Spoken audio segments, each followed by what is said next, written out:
I'm Rob Skinner, and this is the Rob Skinner Podcast. Today, I'm talking to Will and Chelsea Thorne. Will and Chelsea lead the Boston campus ministry that had over 100 baptisms last year. It's amazing what's happening here in the Boston campus ministry. And a few years ago, I was talking to Kevin Miller. I think they were down to like 60 disciples in the entire Boston church. And now it numbers in the hundreds. So find out what they're doing, how they got here today on the Rob Skinner Podcast.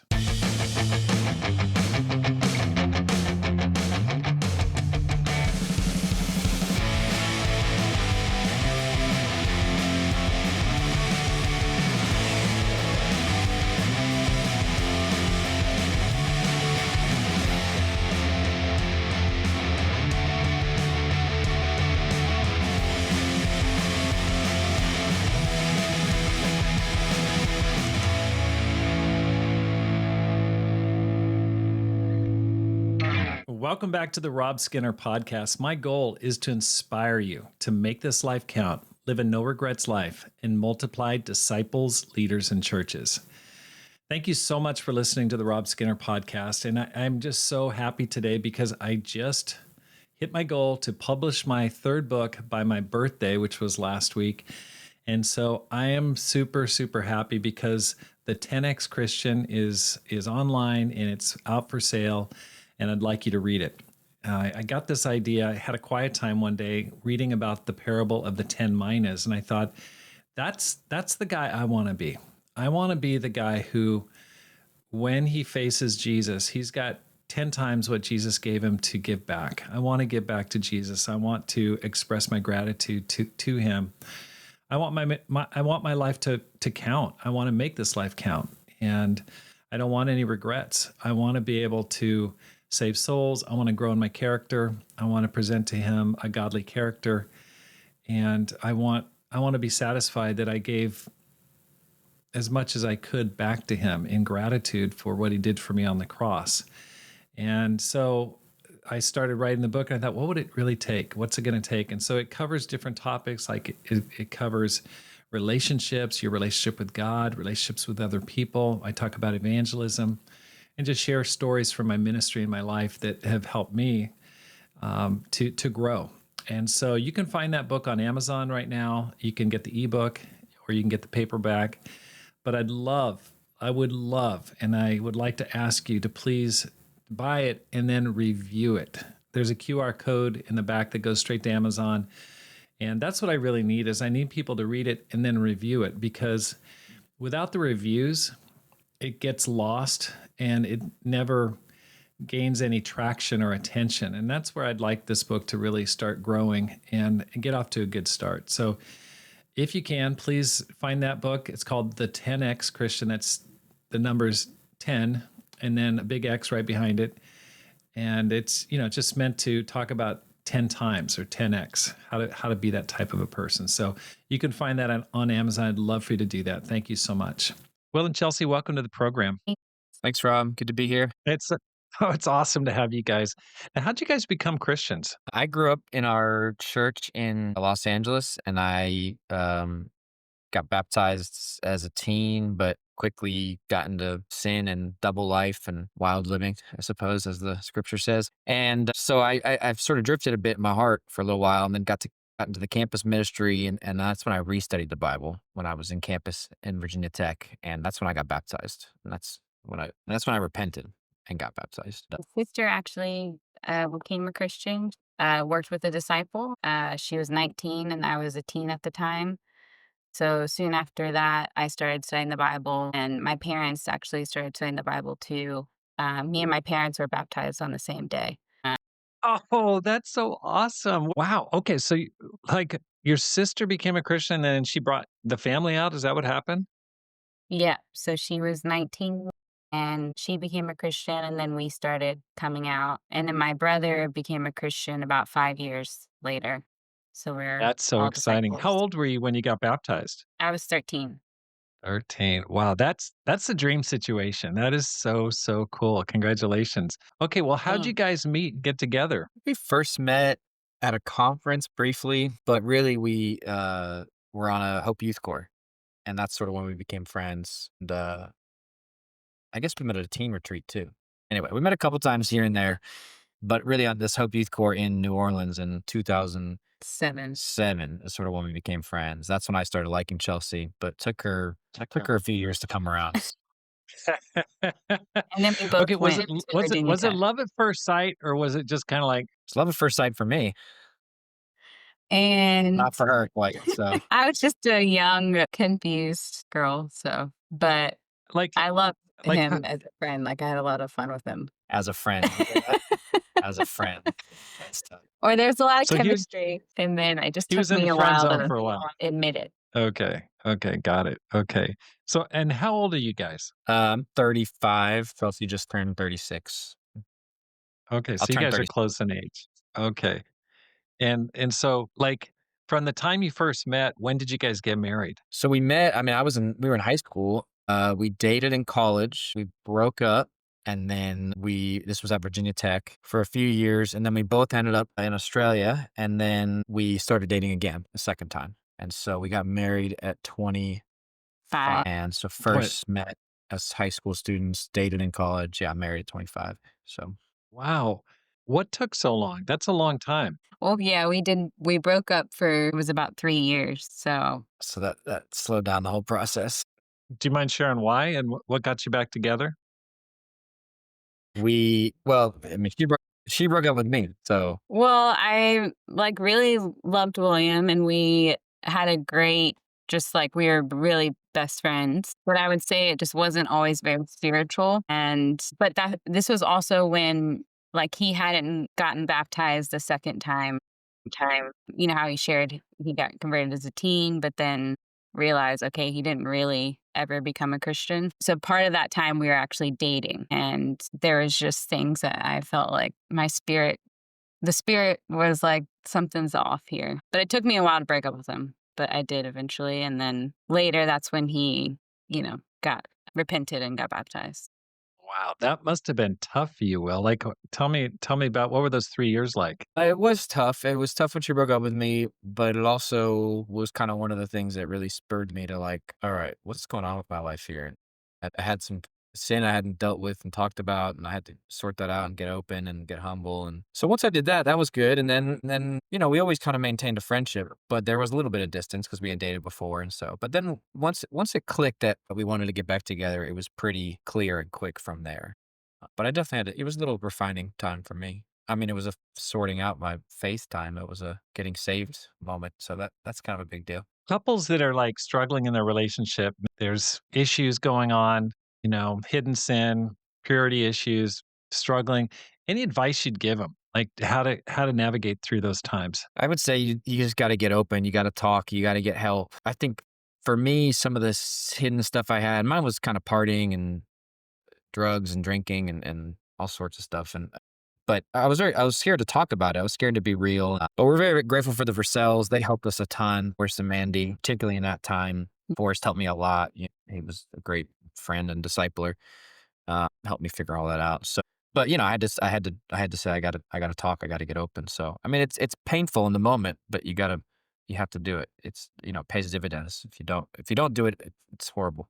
Yeah, and I would say just having spiritual advisors in your life, because I think for me, I had a lot of doubts, but I think it was hard for me to, like, actually break up with him, and it was just helpful to be able to talk to the sisters, talk to the Versells, and I think I just yeah, I had to listen to the spirit, and that something, yeah, wasn't quite right, but I definitely had people in my life that I was able to talk to, and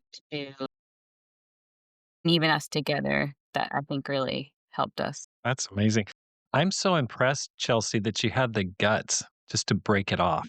That must have shocked Will. That must have like kind of blown his mind a little bit. How'd you get it together to just go, nope, this is over?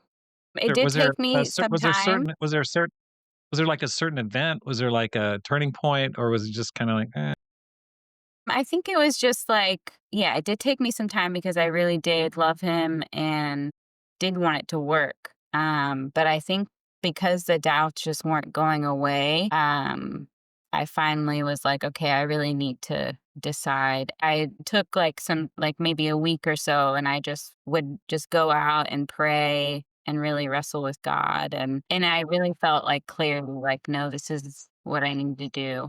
And I people would always, be like, it's you have to make the decision because I would kind of want someone to just tell me, like, yeah, you should Right. do this. You Exactly. should.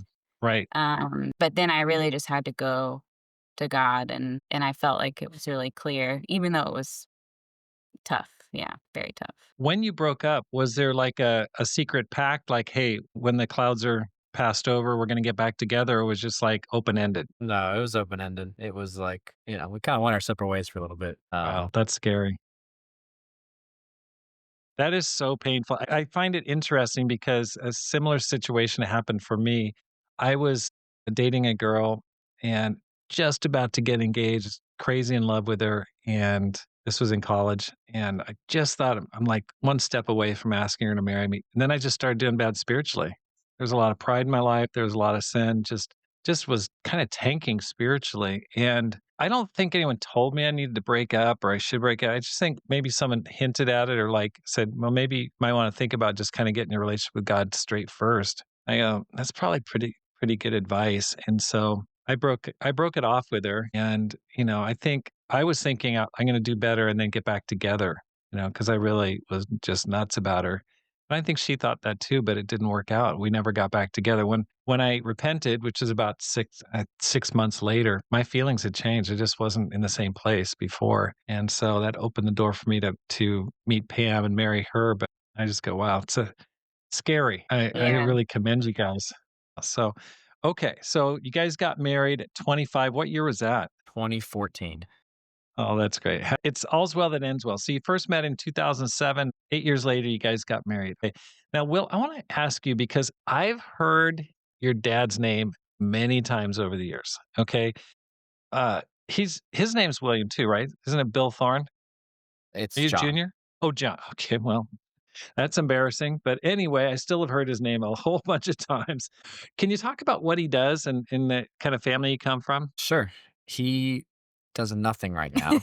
He is a grandfather. He does a lot. He does a lot. He's retired. He was an accountant by trade. His family owned a candy company when he was growing up, and they sold it, I think, when he was about my age or a little younger, probably when he was about 30. And so he was able to So retire early. early. But then he went and worked for the church as an administrator for several years in LA. They moved to LA when everyone did in 1991 or something. And Yep. worked as an administrator there for a while and then retired again and then later went back to work for a friend who started an insurance company and so he's kind of been in and out of work, but after they sold that company, they were sort of financially stable. But he did a lot of admin work for the um, ICOC kind of probably mostly in the 90s, I think probably 10 years or something like that, 10 to 15 years. Um, Okay. So back when he the worked LA with church like had an office downtown. Keith Rose and that crew, Yeah. Tom McCurry. Yeah. Yep. Okay. Okay. So I know I've heard that name. And the guys lived in Brentwood or in Santa Monica area? Yeah. Grew up in Brentwood. Yeah, lived there almost my whole life. I moved there when I was about 2 or so. Yeah, grew up there. Now, I want to dispel any rumors because here's what I heard. I know you know my oldest son, David. He said that you guys lived across the street from the house that was the Brady Bunch house in the TV show that from the late 60s, the Brady Bunch. Is that true or not? Is that just urban myth or is that reality?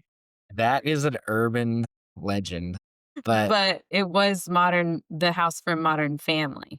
yeah, That not the was Brady Bunch. That's Modern Family, one of the houses was across the street from us. okay. So we debunked that myth. It was not okay. You heard it on the Rob Skinner podcast first. It was not the Brady Bunch house. It was the Modern Family house. Okay, big difference.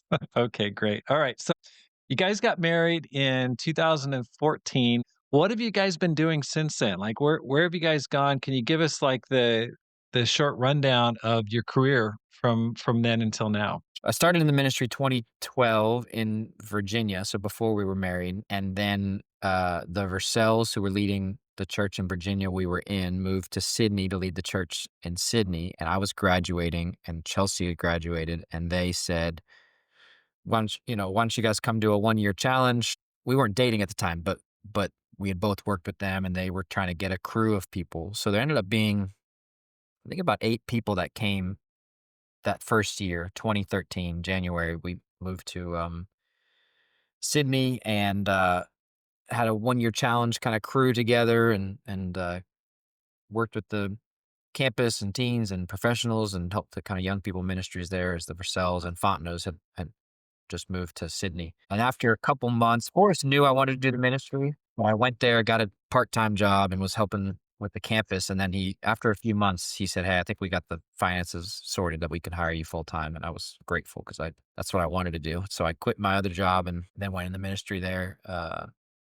About 5, 6 months into that first year in Sydney, I was leading the campus, and then, yeah, that was 2013, and then we stayed in Sydney from 2013 to 2023. It was close, ended up being close to 11 Wow. years we were there. That's a long time. Oh my gosh. Yeah. We did a lot of different Okay. things, which kept it pretty fresh. The first 2 years I did campus ministry, then we got married, and then we switched to teens, and then we led a region, the South region, and then we did that for a few years, and then we shifted to the West region. Did that for a few years, then we went to the North region, and then we led the church, and so there was kind of it's something that kept it fresh every few years, couple Mm. different spots within Sydney. Okay. I don't detect any Australian accent. What happened? Yeah, I think that I'm happens when you're younger. So unfortunately, I'm just turning it off for the podcast. Not But you had one. You spoke with one when you were there. I'm assuming. not really. no, everyone Not knew we were American right away. You sort of change your words, certain things, they say like the boot instead of the trunk or tomato instead of tomato. So you switch all of those things. unless you want to be ruthlessly mocked for Yeah. your bad accent. Okay, But so you sometimes you people hear really things didn't and they even sound different. you didn't really try to even affect an accent while you're there, other than changing a vocabulary. Yeah. Yeah. Okay. I mean, I think Okay. you slightly changed, but not, yeah, we didn't. We were too old by the time we got there to develop it. Yeah. I see. Okay. Well, that's really amazing. You're there almost 11 years. How did the door open for you to lead the Sydney, Australia church? That is like a gem of a church. I mean, it's got a rich history going way back to the 80s with the Fontenot. So, and he was one of the first people I interviewed on this podcast way back. And I mean, episode 3 or 4 or something. It's crazy. Tell me about the process. Like, how did you hear about it? How'd you feel when you were asked to lead the church? And what were the challenges there? Yeah, it was well, we got there and I was 23. We were young and the Vercells were leading and they were trying to basically get the young people going, turn the church around.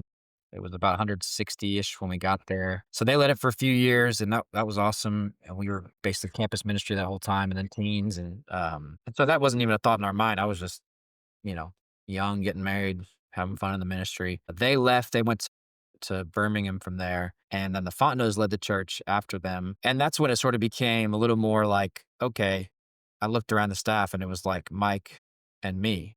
And I was like, I wonder what's going to happen here eventually, and at some point he started talking to me about it. They said, I mean, they appointed us not long after the Vercells left and they were both involved in the process. And then at some point they sat us down and started talking to us about leading the church, kind of when we were in our late 20s, mid late 20s. They were kind of like, this is sort of a plan.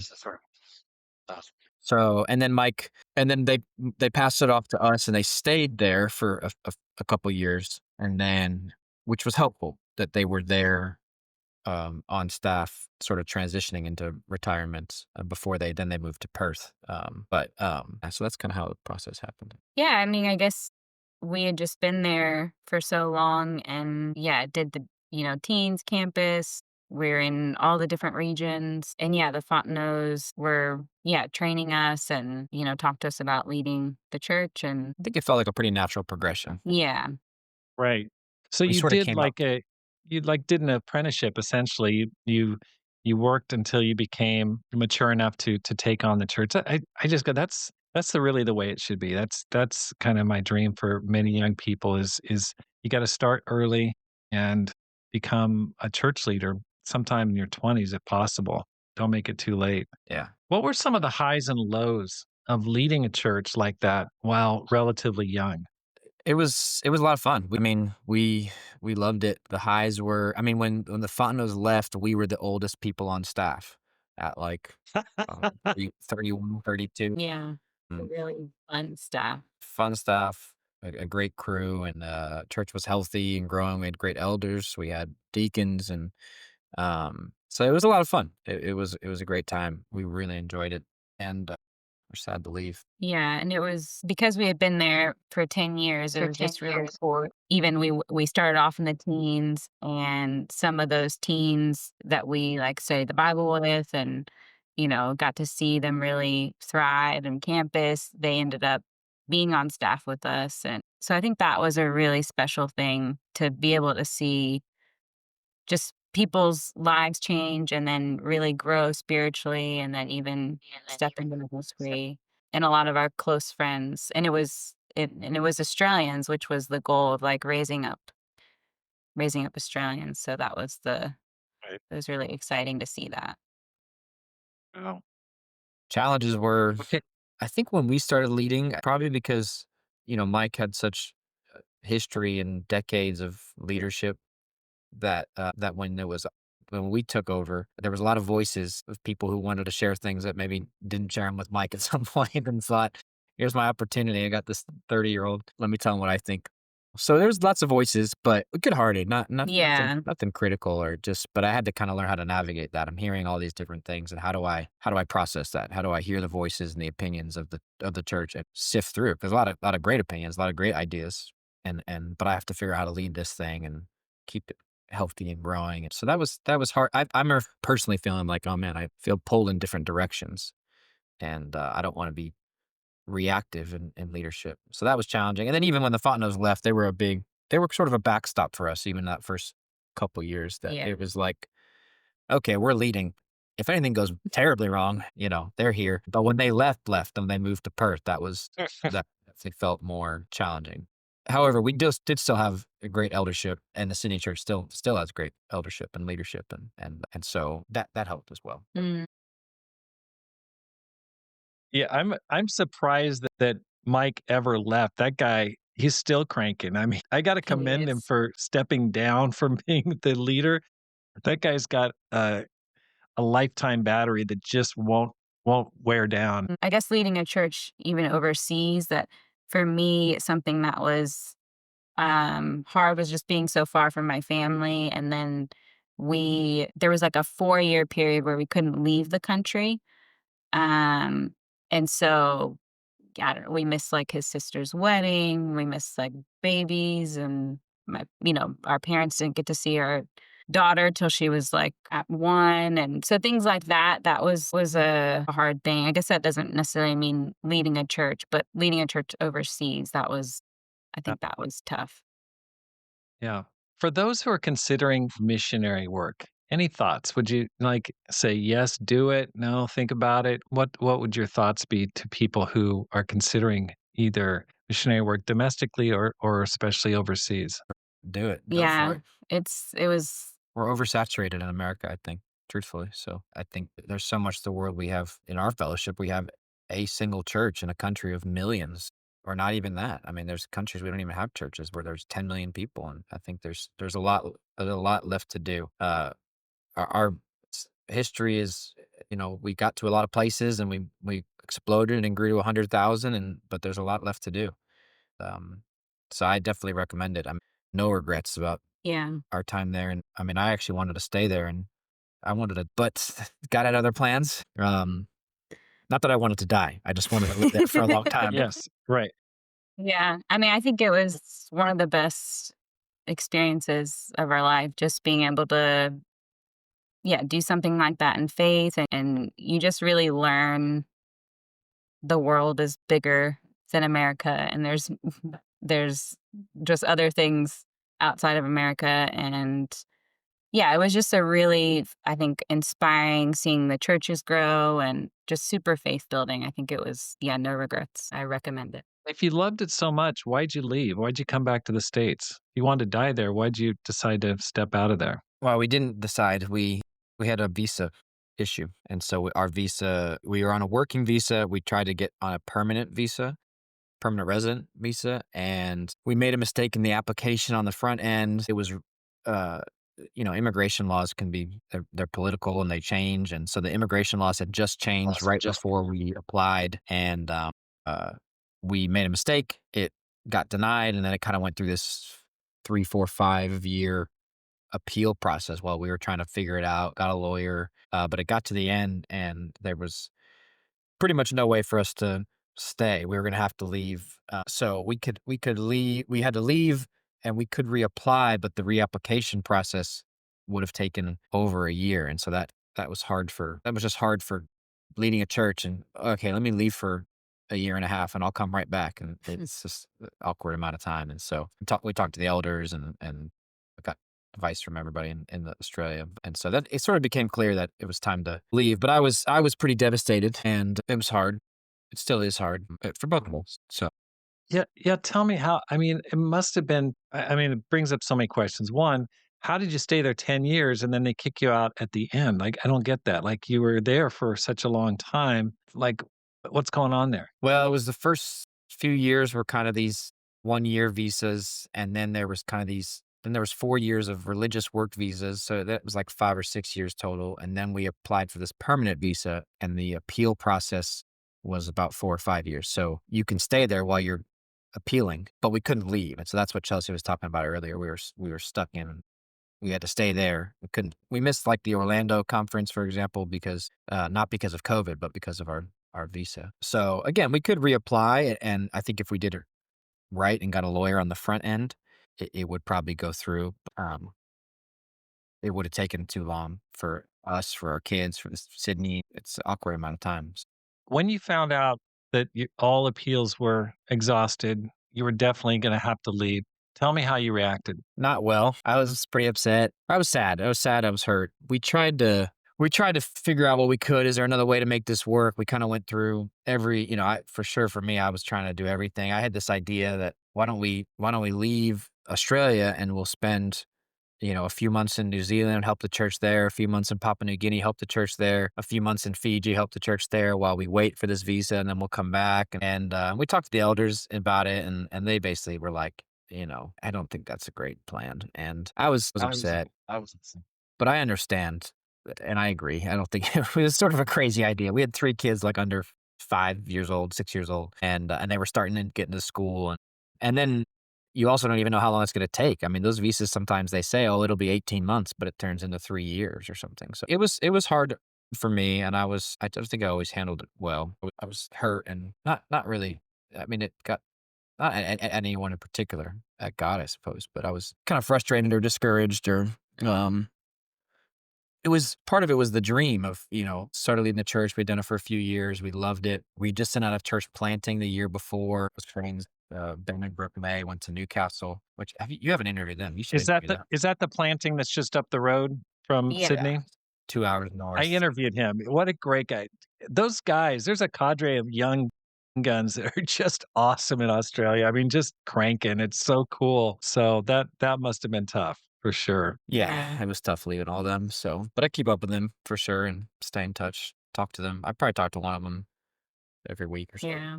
How about for you, Chelsea? How did it hit you? Yeah, I was very sad. Yeah, it was just 10 years of like we went when we were 23, and then we had all our kids there, and um yeah, the church just really became like family. Yeah, so it was Man, that must have been so tough having to come back from Australia. I just can't imagine. I mean, you have your dream job, you have your dream position, leading the church. You've got a bunch of great guys and great women on staff, people you'd converted in the teen ministry for years. And then all of a sudden, just the carpet gets pulled out from underneath you, and there's like zero you can do about it. Tell me how do you navigate that spiritually? Like, how do you make sense of something like that? How have you been able to kind of be at peace with something that's like the last thing you wanted? That's been challenging for sure. I mean, I think I'm still wrestling. I think I'm starting to come out the other side of finding contentment and trying to find a new dream and trusting God's plan and timing and everything. I mean, there's definitely some scriptures that are helpful about. I mean, I think about Joseph at the end of his life, or when the whole thing's revealed and God intended for good, and obviously no one intentionally harmed us, and that our lives are nowhere near that of Joseph. But those principles, and just kind of holding on to that and trusting that God brought us here for a reason. I think I spent probably the first year and a half, sort of grumpy and not wanting to get better and just being Eh, sort of upset at God. And then the last year, I would say, still a little grumpy, but wanting to get better. I've Thank you for your transitioned. honesty. I appreciate that. Yeah. Transitioned from not wanting to get better to wanting to get well and trying to kind of process that and work through my heart and wrestle with scripture. And then, I think also just transitions in general are that have their own unique challenges, landing in a new place, new friendships, new staff, new work that we're doing. And so I think as we land here and get more comfortable and more settled in and more established, it sometimes helps ease that. But definitely a wrestling. Yeah. The scriptures and for sure are and prayer. Yeah, I think similar. I mean, while we were there and we got the news that our visa was denied. Yeah, I think I just had to pray a lot. And when we were sort of trying to figure if there's other plans, can we make it work? I just spent a lot of time praying and praying that God would guide us. And then I felt like he made it pretty clear. And so I think that helped me. Like you know, I sort of had to surrender, like, what do you want, God? Because I always felt more of a pull to come back to America because my family, I felt it more than him. Even though I loved our life there and what we were doing, I felt more of a pull. So I think I had to like kind of surrender to both. Like, are we gonna end up staying? Or are we gonna go? But just okay, God, just make it clear. Right. Yeah, I bet that was a little bit of solace that you've got this young family and you're closer to your family, so that's great. But you didn't go back to Virginia. You ended up in Boston. So how did that happen? How did you land in Boston? Well, we looked around all of the US, sort of. We interviewed at different spots. We took a little time when we got here just to see our families. Like we hadn't been back to the US in Close to four yeah, years. 4 years or something. And so we said, let's spend a little time with our families and let the cousins meet each other and play and the kids. And then we started looking around and talked to people all over, really. We visited a few spots and definitely felt a kindred spirit with Boston and the Millers and a lot of the people here, and felt like, okay, this would be a place we could come and not have to. We could just kind of come and be ourselves and keep doing ministry the way we had sort of been trained and wanted to do it, and so that felt like an easy, and the ministry side of things, a good landing spot. I grew up an LA sports fan, so coming to Boston and driving by the TD Garden a couple times a week is, I call down curses on them sometimes. No, I'm just but that I never would have thought I would have ended up in Boston, but the church Ah, and the staff here has been great, and so we were sort of down to here on another spot, which would have been to lead a church, and we prayed about it, and we fasted and prayed, and then in that process, God made it clear they weren't ready to hire, and so that was kind of our final decision, and we said, "Okay, amen." So I called Kevin and said, "Hey, we'd love to come," and so that was that. But so that also has helped feeling like Kevin said that to me about a year ago. Kevin Miller said, when I was expressing some of the things I'd been feeling about Australia in our life, and he said, at some point you got to wrestle with the fact that is this all random? Is it all random that you ended up here, or was God working in some way in some of this? And I think with the fact that we fasted and prayed and the door really opened up for us to come here does help. Feeling like, okay, there was something God was doing to bring us Yeah. here. right. Okay, so let's talk about when did you arrive? Give me the date of when you landed here in Boston.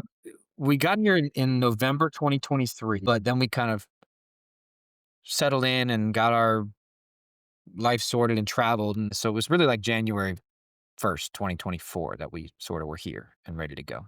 Okay, so it hasn't even been 2 years. No, yeah, it's not even a 2 year mark. Okay. Okay, and so then you took over the campus ministry from Kevin? He was leading it, and then now Yeah, you're Kevin leading it? Miller's word. yeah, overseeing it. Okay. Yeah. So tell me, just give a little picture of what's been going on in the campus ministry. Where was it at when you started? What size is it now? Give us some of the highs and lows there and just the progress of the ministry. Sure. Like you said, I think it was about there's downtown campus, which is where most of the campus ministries are in Boston, and then there's also some other ministries outside of downtown. But the downtown campus was down to about 60, I think, a few years ago. I think it was about 120, 130 when we got here, something like that.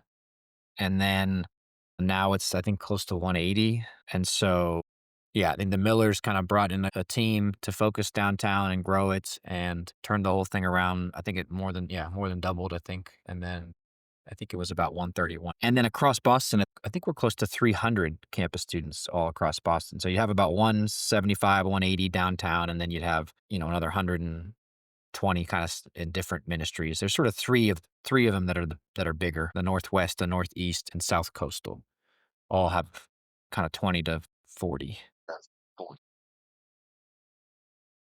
So yeah, it's been encouraging. I mean, God's been working. We saw the first semester was 26 students baptized downtown. Last fall was 41 in one semester, which was amazing. God really worked.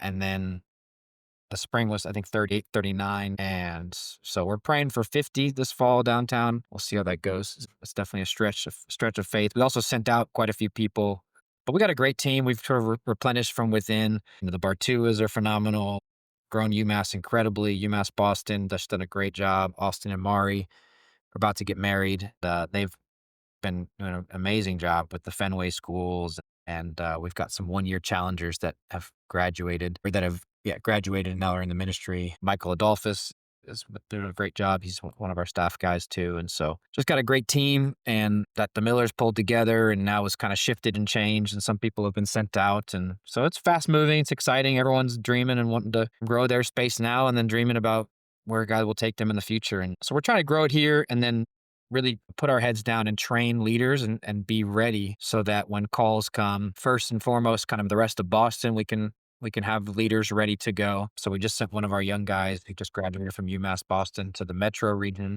And we sent someone to South Coastal region and one of our full-time staff went to the Northeast. I and Katie Arsenal went to Zagreb, Croatia. So this all happened in the last like 2 months that there's been it sending out. And that's sort of our focus and goal is obviously growing it, but increasing the number of people that are dreaming for the ministry and are ready and trained. And, there's just tons of spots that need that. And our slice of the pie that we're responsible for is New England and Europe. And so we're trying to get people ready. Yeah. We had a family group leaders meeting on Sunday and they were going over the 2030 plan. And this was a conscious decision on the part of the leadership of Boston to really focus on reviving the campus ministry. And I remember Kevin talking about this when he came to my climb conference 2 years ago in Dallas. And he just talked about how, just start at 60 and just trying to get it revived and really pouring the attention in there so that young leaders can go rise up and then go back and revive the larger suburban ministries that circle the Boston area. I just thought it was a brilliant idea. It's a great long-term plan and it's working. And that's what's really cool. It's not just getting resources poured endlessly into the campus ministry, but those leaders, those young leaders and strong disciples are going back out into the suburbs, building families and really providing, firepower for the church. Really cool to see. Very great, especially because the church here is like 50 years old. I mean, it's like an old church, been around forever, a lot of older disciples, and you see the church reviving. And that's what I find really interesting and exciting. So that's great. What's your secret sauce, you guys? Like, many kingdom kids fade or drift away. I mean, Will, you had your challenges. Many disciples simply stagnate. But, you came back. You just decided, okay, I'm going to go back in and I'm going to recommit to God. And you guys really went through a tough period of 3 years where you weren't even together. Why? Okay. Can you talk a little bit about that? Just what's helped us to stay faithful. Is that what you mean? Yeah, just like I think you're a good example of, especially for you, well, not you, Chelsea. You were not, raised in the church, but What helped you to kind of take on a second life, so to speak? You know, I think this our time in Australia in general was pretty good, and so there wasn't a lot of bumps. It was kind of like, I mean, we had ministry bumps and tough times and stressful situations and sleepless nights and whatever, but that's just the ministry. But overall, we loved it, so it wasn't really there wasn't I didn't really go through any sort of crisis of faith in some sense there, and really got converted in campus essentially. And so that from campus to leaving Australia it was kind of like I said, I mean, again, challenges here and there, but for the most part, smooth sailing and fun and exciting. And so let's say the last couple of years have been the more challenging piece to say, am I still gonna, even when the things aren't going the way I wanted them to go, am I still gonna be faithful and do what God wants? Get in Bible Yeah, study. let me just let's drill down into that. Okay, so you were a church leader. You're like kind of like heading up a countrywide evangelism plan. You're raising up leaders there, and then all of a sudden your focus shifts. Now you're back to you're a campus minister, which is great, which is awesome. It's awesome on the way up. It's more challenging when you've already led a church and you're coming back to campus ministry. So, how do you stay fired up? How do you keep the fire burning? How do you keep the vision going when you've gone through that kind of a transition? I read my Bible every day. This is basically what I do, and I'm doing the Bible in a year this year. That's been great. You know, it's just it's why I got in the ministry. Study the Bible with people and train other people to do the same thing. And it's challenging sometimes. And again, finding my space and how do I help and how do I have an impact? And it, sometimes challenging, but sometimes I got to just say, okay, where's my pride? And I don't want to have any pride in all this, and just, amen. Let me just do what's put in front of me right now and try to grow it and try to train these young guys and um, have fun. And so I think I mean, it's sort of a refining of what did I sign up for in the first place, and what am I in this whole thing for, and what's the goal in the end anyway? The titles or whatever, I think, come and go clearly, positions, all that. So this is what I wanted to do. This is why I fell in love with the ministry, and so I can no one's ever going to stop me from doing that, regardless of what my spot or position is. And so it's been great. I mean, I love the guys here, the leaders, the student leaders, the student interns, the staff. I mean, they are fiery and fired up and want to change the world and are hardworking and disciplined and are just, there's a great squad. And so they're fun to work with, and we have a lot of fun with them. They Yeah. come over and hang out, and it's our schedule's shifting. We got here, as campus students, like when you say, hey, let's hang out tonight, when a 35-year-old says that means like 6 o'clock, 7 o'clock, and then you leave at 9 or 10. And when a campus student says that means I'll be over there at 10:15. And you think, okay, this is a shift of my schedule. I still have to wake up with my kids in the morning, but it's That's fun. so It's hilarious. been Yeah. great. But sort of a refining of why I'm doing it. Yeah. Yeah. Chelsea? Yeah, I mean, I think for me, it's just similarly, just I gotta really love God's word, and that can never change. And I think the Versells and the Fontenot's who trained us, that was like just very instilled. Like God's word is, we gotta always cling to that. And the scripture that talks about, they refuse to love the truth and so be saved. And just that I just always gotta love the truth. Like and cling to that. And I think that's what's keeping me going is just God's word. That's what keeps helping me. And then doing it, sharing it with other people, Right. just getting in Bible studies. It's just, I was in a Bible study yesterday, and the girl's heart was so soft and so eager to get to know God. And it's just refreshing. It's like, wow. And just brings you back to, yes, this is why I'm doing it. That's right. That's awesome. Okay. But you're in campus ministry with kids. Okay. So you got 3 kids, right? Is it 2 boys and a girl? What do you Yes. got? Yeah. 2 boys and a girl. Okay. That's what we have. That's a great combo. I love that. And I wish I just, I know I want to live a no regrets life. My only regret is I wish we'd had more kids. I just look back. Sometimes I have a Don't say dream. that. I wake up and I go, man, I've had dreams where in my dream, I'm like, I want to have another kid. I'm going to, I'm going to talk to Pam. And then I wake up and I'm like, oh, too old. Can't do it. It's such a downer.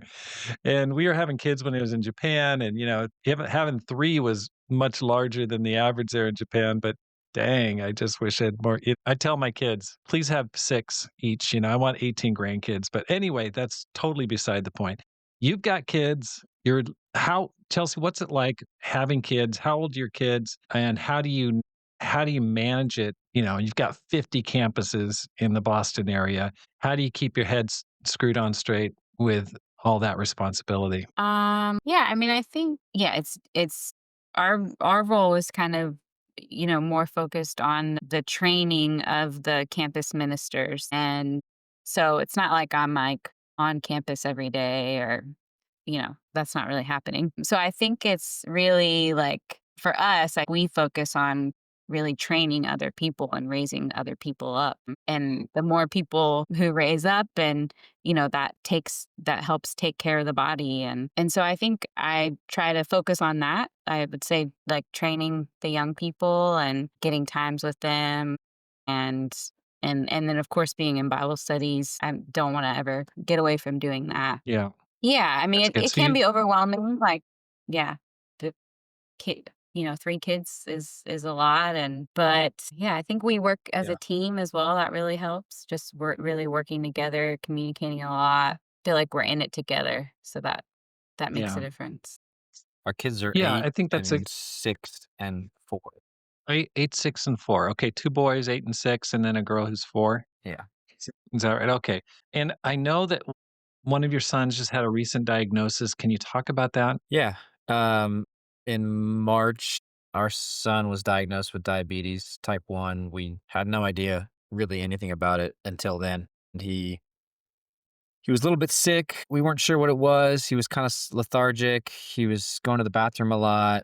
Nothing really that seemed crazy. But was very, like, weak. That was probably more alarming. Yeah, he Yeah. was weak. He would like ask us to carry him up the stairs, but you're always trying to figure out, like, sometimes kids are just being kids and complaining. And so we missed a couple days of school, and then eventually the school nurse sent him home. And on a Friday, I picked him up, and she said, I don't know, something's off with him, and if you can't figure it out, take him to the doctor tomorrow. And so we said, okay, took him home.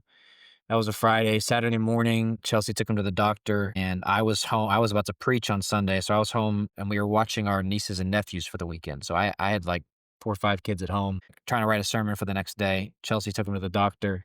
They tested his blood sugar, and it was so high that they said, we got to call an ambulance right now because this is dangerous. Called DKA is what he was in, and so they call the ambulance. Chelsea calls me crying. Oh, It was stressful for sure. And I was home with all these kids, and so they rushed him to the hospital. And then I go, Melissa Miller came over, and Caleb, that was just huge help. They came over, took our kids, watched all the kids here, and I rushed to the hospital, met them there, and then he had to take another ambulance to the children's hospital. So it was about a 24-hour period where it was pretty scary, and he was very weak, and they were trying to get his blood sugar regulated. We got a little more than 24 hours, and then he was just in a lot of pain. And it's obviously just horrifying to see your kids in pain and weak, and they're jabbing him with all these needles and putting stuff in him and trying to get him healthy. And so that was really hard. 24 hours. I was Obviously, I didn't preach that next day. We stayed the night in the hospital. I thought about it, and I called talking to Stuart on the way there. I think I'm mostly done with my sermon. And Stuart said, "What are you talking about, dude? Shut up.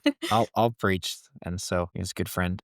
But so spent a few days in the hospital, and then he kind of got regulated. And then since then, just been learning, how do we navigate this? How do we help him manage it all? And how do we blood sugars in the right range, not too low and not too high? So it's definitely been a challenging. I think we're at the 6 month mark here. So Chelsea, how has this changed your life?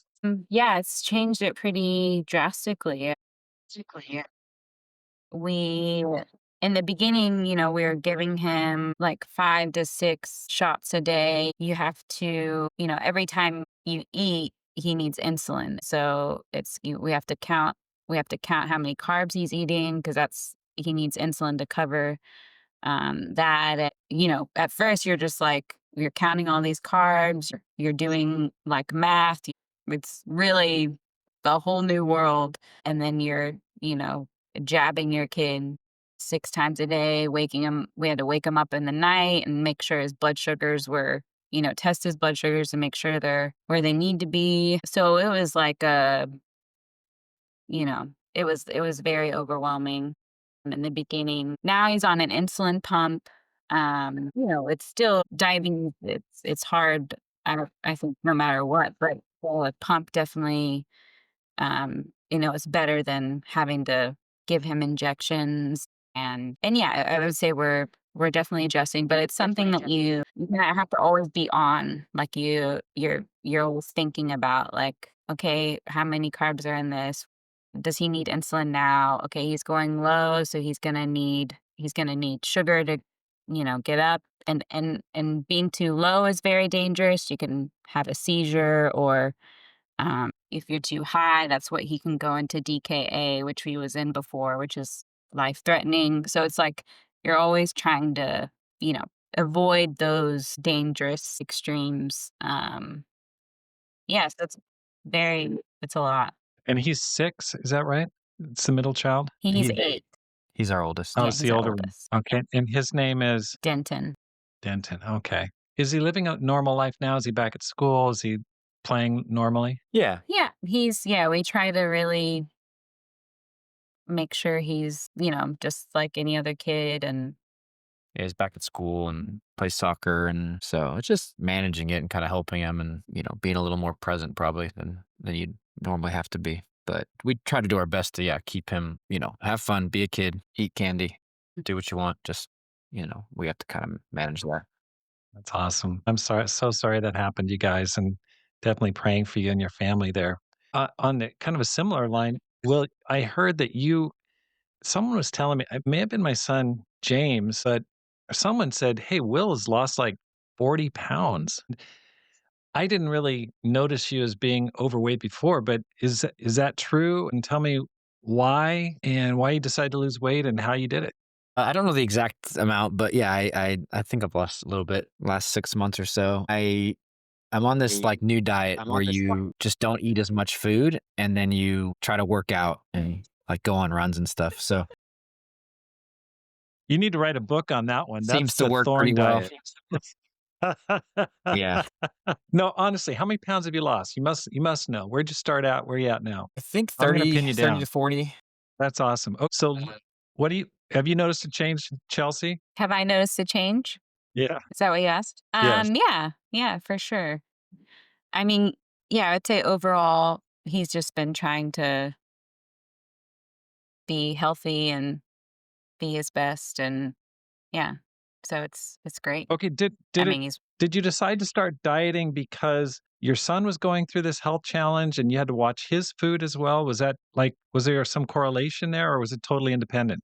Not consciously, but maybe maybe, but I went to the doctor and they around that time just to do a physical, and they did my blood work, and they said, "Oh, your cholesterol's looking a little high," and there's a few things in my blood work that were a little high, and so they said, "Hey, you should, try to work on this or just keep an eye on it." So then I said, "Okay, let me," I just sort of gotten out of I was playing basketball like twice a week in Australia, and so that kind of was enough to keep me, healthy a little bit. And when I had moved, I hadn't really gotten back in that rhythm, and so it was sort of a wake up call to say, "All right, time to just get a little healthier here, start working out again, Good start for doing you. something." That's amazing that you've done it. I wanna commend you for it. It's not easy. I know you're downplay things, that's for sure, but that's impressive. That's a great achievement.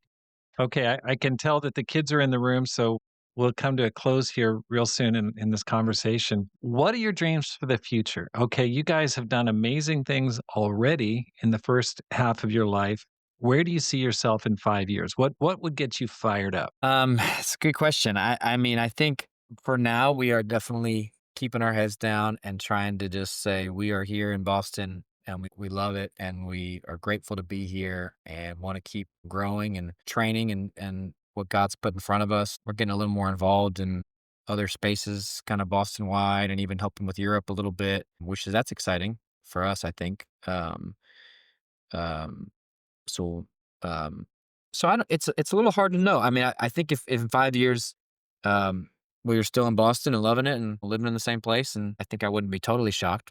However, I mean, 5 years is just in the range where who knows? I think we could be anywhere. I think I do feel at times that itch to maybe go somewhere that's less, doesn't have as much in terms of leadership or size of the church. Or, we have, like I said earlier, we have countries of millions of people where we have a church of 30, or we have countries of millions of people where we have no churches.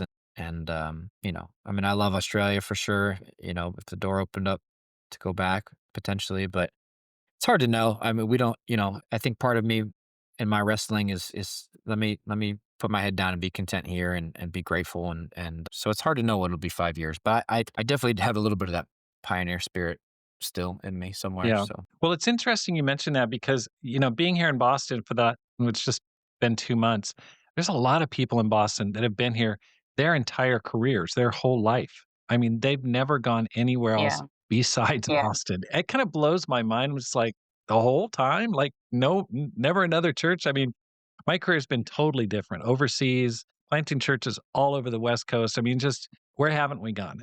And so it kind of baffles me a little bit. Hey, that's great. Everyone's called to their different mission, but I just can't imagine staying forever in just one place. So anyway, I think that's great that you want to continue to look elsewhere or go on. I think we need more missionaries. Is what I want to say is we need tons of missionaries to go everywhere. Chelsea, what about you? What will get you excited? Um, yeah, it's a hard question. I mean, I think the things I love are like um raising up leaders and helping people become Christians. So like, you know, wherever we are doing that. But I do think, yeah, after experiencing something like Australia, it is hard to you do sort of feel an itch of like, yeah, going on the mission field, going overseas. So I definitely have that in me. Sometimes I don't like it. I'm like, no, just I want to stay settled and I Exactly. wanna be comfortable, but yeah, I don't have necessarily a clear vision, but I think I do love what we do and continuing to do that and, yeah, maybe possibly going somewhere else and, yeah, there are so many needs, so, yeah. Sure, sure. What advice would you give to a person who wants to make this life count? the classic Rob question to wrap it up. I ask it every time. That's right. Yep. I'm familiar. I would say get in a Bible study this week with a That's non-Christian great advice. Yeah, and just keep doing that over and over again. yeah, that's And great advice. you'll look back in 50 years and have hopefully dozens or hundreds that you've helped. Yeah. It's funny, that's great advice. It's so simple and so achievable. I mean, just it's probably the most important thing a person could do. I mean, other than having a quiet time. That's great, great advice. Chelsea? Yeah, I think I'd say similar, like helping people know God and then having fun while you do it. I like to have fun. So just make life fun. Do hang out with people, go on adventures. Yeah, I think I would say helping people become Christians and having fun. That's right. I love that. The last 2 churches I led in Ashland, Oregon, and then Tucson, Arizona, that was our church motto, having fun, loving God, and making disciples. I agree. If you're not having fun, there's probably something going on that needs to change. You Yeah. just you gotta keep it light because there's a lot of heavy stuff in the Christian life, following Christ, carrying your cross. It's heavy. So you need something to kind of keep it on the lighter side because there's so much stuff that life throws at you. So anyway, thank you guys so much for your time. All the best to you moving forward in the future. Thank you. Thanks, Rob. Appreciate you Yeah. having us. Thanks so much. Yeah. Thanks so much for listening. And here's how you can help the program. I'd simply like to ask you to read the book, The 10X Christian. Just came out. You can find it on Amazon. Please read it and especially give it a review. Give it an honest review. Let me know what you think about it. The QR code for the Amazon review is right in the back of the book. But I'd really like my goal is to get like 25 reviews, like right off the bat in the next 3 or 4 weeks. And so please take some time. Just let me know what you think about it. Okay. If it's good, it's bad. If it's ugly, that's okay. I'll keep working on it. But I'm really excited to get this third book out, and I hope you'll read it and let your friends know about it. Because my goal is to inspire you to make this life count, live a no regrets life, and multiply disciples, leaders, and churches. Have a great day and make this life count.